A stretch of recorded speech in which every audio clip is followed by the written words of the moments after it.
So, just so we have a record of this. This is exactly what we're doing.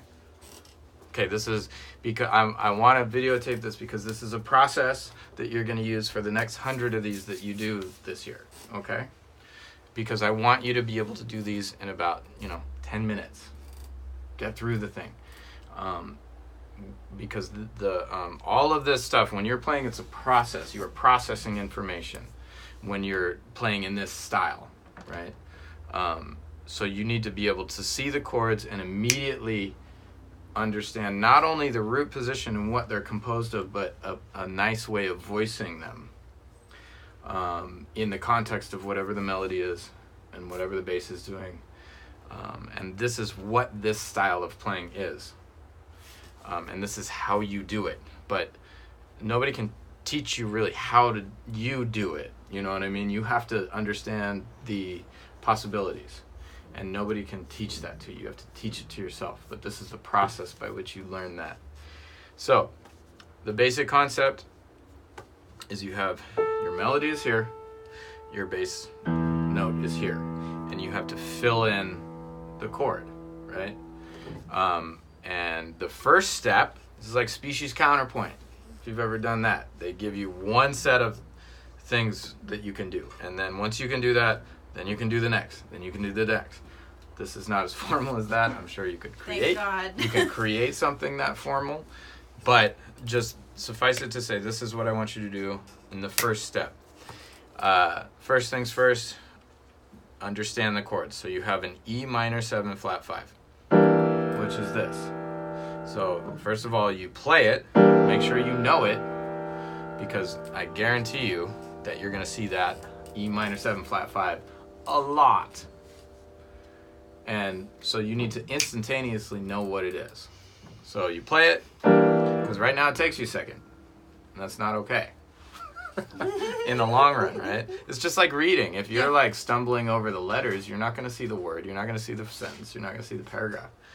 So you need to be able to read like that. So E minor 7 flat 5 is E, G, B flat, and D.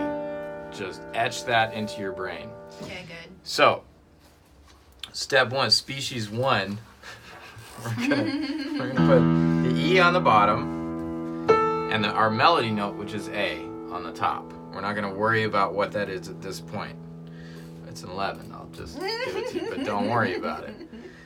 Because it doesn't really matter yet. But we have our E in the so the first step, I want you to use one of each note in the chord. So in other words, yes. 1 E, 1 G, 1 B flat, 1 D.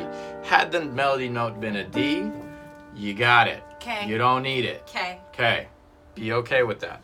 This is gonna make sense as we go. So then can I just start with everything in root position?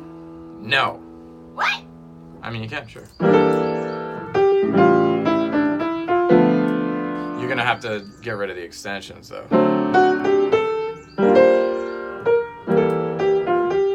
Sure, that's a great idea.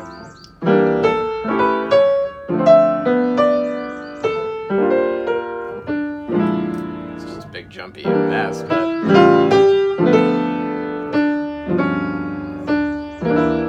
that's kind of cool. Yeah, sure. Do it like that, but after you do that, step 2. Okay, well that was step 1, and you're telling me to go back to chords. Yeah, Okay, fine. No, but you need to know your chords. But this is more of like we're actually. So that's how I learned the chords, and now here's step 2 that you Sure, want yeah, me to okay. So step 2, what we do. You said. Step 2 is we take one of each note. Okay, so our now you want me to scramble them. Our root. Just barely knew them now. Yeah. Well, now we're gonna get closer to adult We're playing. still playing block chords. No, block chords are these. Block chords are root position, smash, smash. Oh. This is what we're doing. Check it out. So between between these two notes, we have to complete the chord, and we're going to use one of each of the notes to complete the chord. So we need an E. I mean, the root is always going to be taken care of because that's the first, right? Now we need a G. So if we look, there are 3 3 possible Gs, right? So do I want to do this one? Do I want to do... I don't want to do that one because it's kind of muddy sounding. This one... Too close. It's too close. So you want the one down there. Yeah. Obviously, you could voice this a little different, etc. But for right now, just kind of avoid that. Just go with the easy one. So we got the G. Now we need a B flat. There are 2 possible B flats. So I could go, which is it's muddy, but it's an acceptable and what do you call it? Idiomatic sound that happens all the time in jazz. Or I can go up here. It's a little lighter sounding. I'm gonna go with that one today. And then we need a D. So there's 2 Ds, right? So I can go like that. That hurts my hand a little bit. Oops, sorry, I was playing both of them. That hurts my hand a little bit. I'm feeling kind of lazy today, so I'm gonna go with this one. Okay? So number 1.